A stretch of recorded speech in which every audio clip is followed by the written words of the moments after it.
Wali Kota Palembang matangkan rencana pelaksanaan Car Free Day di setiap hari Minggu, mulai dari flyover Jakabaring hingga ke lampu merah simpang Rumah Sakit Caritas Palembang. Dan untuk melaksanakan Car Free Day tersebut, pemerintah Kota Palembang sudah berkoordinasi dengan Forkopimda.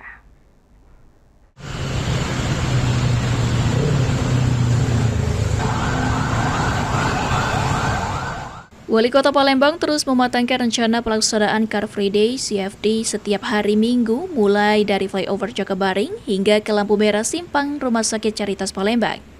Wali Kota Palembang Ratu Deba menyampaikan, jika untuk melaksanakan CFD tersebut, pemerintah Kota Palembang sudah berkoordinasi dengan Forkopimda dan juga sudah melaksanakan sosialisasi kepada masyarakat.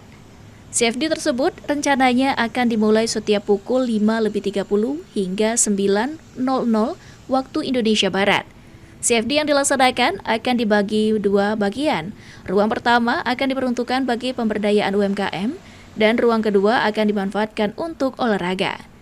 Ratu Dewa menegaskan CFD yang dilaksanakan juga bermanfaat dalam upaya mengurangi polusi udara di Palembang serta menggerakkan perekonomian masyarakat.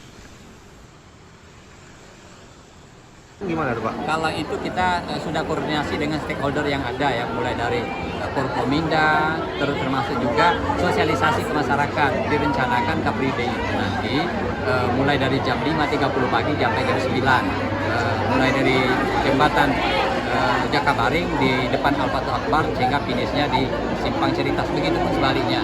Nah, tetapi nanti dibagi dua space. Space yang pertama khusus untuk run, yang hobi olahraga, space kedua pemberdayaan UMKM. Sandi Pratama, PAL TV.